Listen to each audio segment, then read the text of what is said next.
Our topic for today is about for my province. For my province, binuksan na kahapon sa Pangasinan yung inauguration of Region 1 Medical Center, Cancer Institute.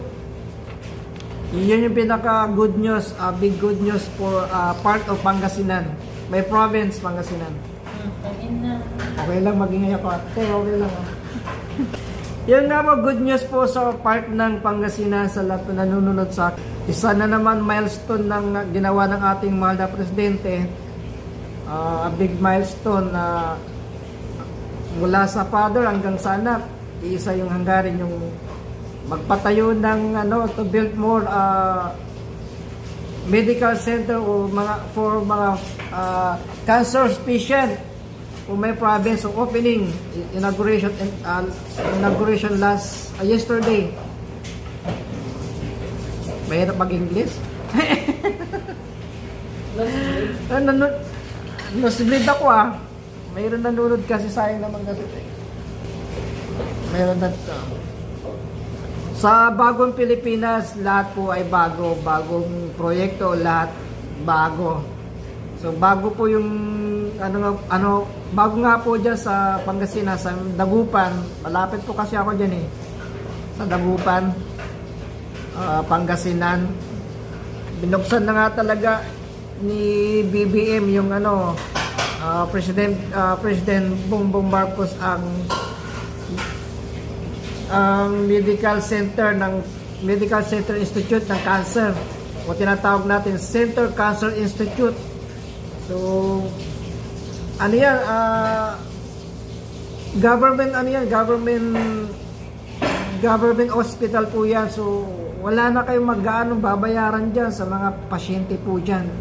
Promise. Taga dyan po kasi ako Dati mayroong mga binabayaran dyan, medyo may rin. Pero ngayon alam ko wala na. As possible na nang hinahawakan po na ng gobyerno natin. Progreso dyan po sa Regional 1 Medical Center, Medical Region 1 Hospital. Malaking hospital po kasi yan halos maraming na-accommodate dyan. Isa pa pong mga hospital po dyan na private, na government hospital, yung Bulingit Hospital sa San Carlos. So mega shoutout po sa inyo po dyan, Pangasinan. Kahapon po talaga maraming nabuksan ng presidente natin, hindi lang sa diyan sa hospital ng sa Center Cancer Institute sa Pangasinan, pati yun sa mga dam kahapon, pati dam, mga repair, mga milestone talaga. Patapos sa Alaminos, yung tinatawag natin Sky Garden Project, ilang bilyon yun na budget niya. So totoo nga po na katotohanan po talaga na hindi natutulog naman ng presidente natin, pero marami siya marami na siyang last ng weekend. Talagang niya pa talaga yung oras niya para ma-open na po yung mga project niya dyan sa Pangasinan, sa Region 1. Hindi lang sa Pangasinan kundi sa Region 1 ng part. Siyempre dito muna ako sa dito. Focus po ako dito sa yung inopen, binuksan kahapon diyan sa Dagupan, yung Cancer Institute nga po. So may pag-asa at malaking pag-asa na po yung may mga cancer po diyan na gumaling po sila. Sa tulong at awa ng Diyos, sa tulong ng Pangulo natin, sa biyaya ng ating Diyos at Panginoon, talagang dinigin ang mga panalangin natin na magkaroon po talaga ng mga specialist na mga cancer na mga doktor po dyan. So andyan na po, narating na, nasagot na po. So lahat po ng mga part ng Pangasinan po dyan sa Region 1. So hindi na tayo pupunta sa mga saan ba yan, sa Maynila o sa ibang lugar na magpagamot po kayo ng mga sakit ng cancer. Pero walang Parang wala naman. First time talaga na ano, yung Cancer Institute doon. Malaking bagay kasi yun. Sa panahon natin kasi, napakahirap magkasakit ng cancer. Libo-libo kasi yung ano dyan, kailangan mong gastusin para gumaling ka. Yung mga maintenance mo pang gamot. So, salamat po talaga tayo sa Ay, sakit pusong ang- busilak ng Pangulo natin. Lalo-lalo yung mga nagkikriticize dyan na walang ginagawa Marcos.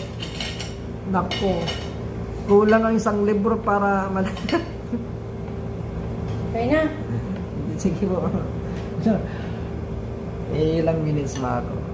30 minutes. So yun, isa-shoutout ko lang talaga yung kahapon, May 23, 2025. Isang milestone ulit na nagawa ng ating Pangulo na magbukas o binuksan na po yung ano dyan, yung Center Cancer Institute sa Dagupan City. Mabuhay.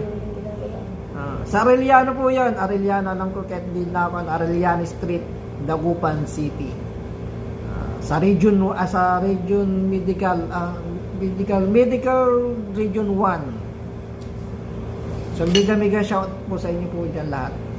So yun po, maraming po salamat po sa nanonood ng aking live. Paki-share lang po, share, subscribe, share, like and subscribe po sa aking channel para marami pa po tayong ma-upload o marami pa po tayong pag-uusapan sa mga darating mga araw, oras patungkol po sa mga ginagawa ng ating mahal na Pangulo. Sabi ko nga po sa inyo, sa mga nagkikriticize dyan, walang pinipili ng ating Pangulo. Kakamping ka man, dilawan ka man, o DDS ka man, basta't Pilipino ka at tawag dito, bukas ang kaisipan mo, bukas yung damdamin mo, tayo mga Pilipino. Yung mga sarado ang isip, mga yung hindi isa na rin yun eh. Nagkukulang sa pagmamahal sa bayan. Sabi ko nga sa inyo, ang salawikaan ni Dr. Jose Rizal, ang hindi raw magmahal sa sariling wika ay higit pa sa amoy sa malansang isda. Kaya huwag kayong maging malansang isda, hindi nyo mahalang yung bayan. Kung hindi nyo mahalang Pangulo, mahalin yung bayan nyo. Yun lang yun. Kung galit naman kayo sa gobyerno, paano kayo matatawag na Pilipino niyan? ang gobyerno natin ay talaga tinatag ng Diyos yan. Ibinigay ng Diyos yan. At ang lahat ng namumuno dyan, Maalis at dumarating. inahayaan din ng Diyos yan. Tawag dito, tawag dito yung talagang mayroong tinawag na mamuno at mayroon naman din na talagang pero namumuno pa rin sila. Pero ang Pangulo natin tinawag talaga yan, destiny talaga. Ang tawag ng destiny na ba yun? Yung talagang sa kanya talaga, yung pamumunong ito. Kasi nga, history yun eh. Ikaw pa naman bumuto lahat ng mga 31 million plus is 31 million plus na bumuto maging kay sa presidente ay vice president natin. So history yan, pinakamalaking history na yan. So nasa na po kasi tayo eh, nasa malamang sa ito yung nasusulat na nasa last days na po tayo, kaya nga panawagan ng Pangulo magkaisa. Hindi naman sinasabi magkaisa sa kanya lang, sa kanyang yung sa kanyang tawag dito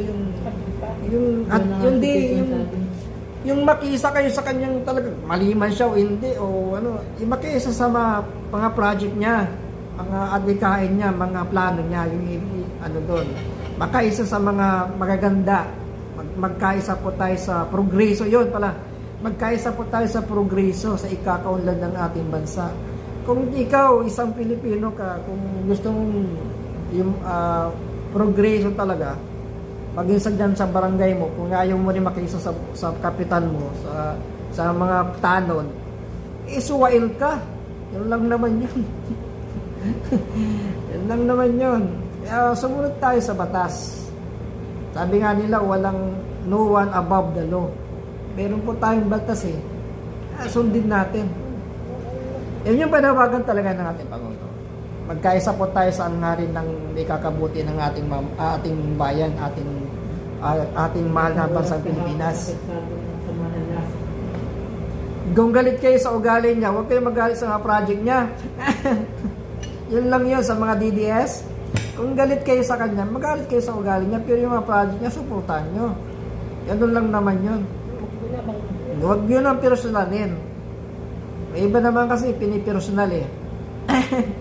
So, kung ba outside na kulambunan mo kayo nun. Kumbaga, yun yung personalin. Suportan mga trabaho. Suportan yung mga ginagawa niya. Ang kita nyo naman yung sa Pangasinan nga, Diyos ko, sabi ng isang may na ano ako dyan sa isang matanda, hindi na may isang maraming ano dyan. Nawa, mayroon pa akong isang Marcos na magiging presidente. Kasi nga hindi naman lingid sa inyo mula ama hanggang ngayon kung paano minahal ng ama yung mga magsasaka at saka ekonomiya ng bansang Pilipinas. Huwag na tayo nga, kung gusto na natin pag-usapan ekonomiya na kaunlad. Kita mo yung China, o, di ba? Ano na lang yung anong pangalan, Jinping, o, sinusuportan ng kanyang mamamayang Chinese. Pero yung iba, napunta rito, 300,000 Chinese undocumented papers, pinapasok ng nakaraan na administrasyon. O, di ba? Kung magbabangayan tayo sa mga yung pangit, marami din tayong ibawatong pangit. Ganon din sa presidente natin, kung may mga kapangitan din yan. Hindi naman Diyos yan eh. Hindi naman perfecto yan eh. Ang tignan nyo lang yung ginagawa. O sabi nga nila, maraming nawawalang pera. Lalo na sa PhilHealth, yun dun sa nagsasabing asan daw pera ang PhilHealth. Alam niyo po, kung ako presidente, ako tatay, bibigyan ko kayo ng pera bilang anak ko. O sige, ito yung gawin mo bibigyan kita ng pera. Kung ano yung bibilin mo, bilhin mo. Kung ano yung project mo, ibilin yung project mo. So ibig sabihin nun, binibigay ko na yung pera na kapangyarihan na gawin mo o gastusin mo bilang ako ang ama. So ibig sabihin, kung gastusin mo na hindi, o nakawin mo man, o isugal mo man yan, may kinahatnan ka. Meron kang patutunguhan. Ganon din ang presidente natin. Ang lahat ng budget na ibigay na sa lahat ng ahensya, kung gastusin mo man sa kabutihan, o hindi man, ikurapotin mo man, meron kang kinahatnan. Meron kang patutunguhan. Kaya nga tinanggal yun eh. Yung PhilHealth na yun, mag-results kayo. Tinanggal yun. Baklas. Talagang, yun, fire. Tapos ngayon sa mga gobernong marami rin natanggal na ngayon, cabinet member niya. Mga appointees niya. Isa si Leslie Siloysaga, panay trip sa ibang bansa pala yun. Tinanggal. So yun yung yun yung ibig sabihin na nagsasabi man Marcos daw yung dahil na nanakaw, ninakaw daw yung pera sa PhilHealth. Sisihin nyo yung pinagbigyan, nag-budget nun. Kaya nawala na siya sa pwesto eh. So, hindi tayo alis na dito sa medical nga po. So, marami po salamat po dyan sa Pangasinan. Yung lahat po ng mga pasyente po dyan. Makakaraos na po kayo sa mga hirap nyo. Makakaraos na po kayo sa mga maintenance nyo po. Alam ko po na sagot po ng nakaalalay at nakasuporta ang gobyerno natin sa mga medical nyo po, sa mga benepisyo nyo po, sa lahat ng pangangailangan nyo po sa gamot, sa check-up, o sa ano man ang gagawin, law. Alam ko po na mura po ang dyan. Siguro, hindi na po kayo mahirapan financially dyan po sa lahat po ng mga sakit na cancer. So, isang pagbubunyagi o isa pong karangalan na ang Pangasinan po ay nagkaroon po ng nagkaroon po ng Center Cancer Institute po diyan sa ating probinsya. So, salamat po sa ating mahal na Pangulo na kanyang adhikain o kanyang isa sa mga puso, pag-ibig, pagmamahal sa ating province ng Pangasinan. So, lahat po ng taga-Pangasinense, mabilay tayo namin.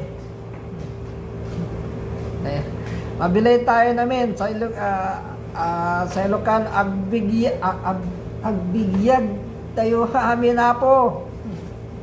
So, salamat po sa ating live at nawawag po kayo magsawang tumutok sa akin, supportan ako at pumalo sa aking channel. So, maraming salamat po. God bless. Mabuhay po tayong lahat. God bless Philippines. Mabuhay ang bagong Pilipinas.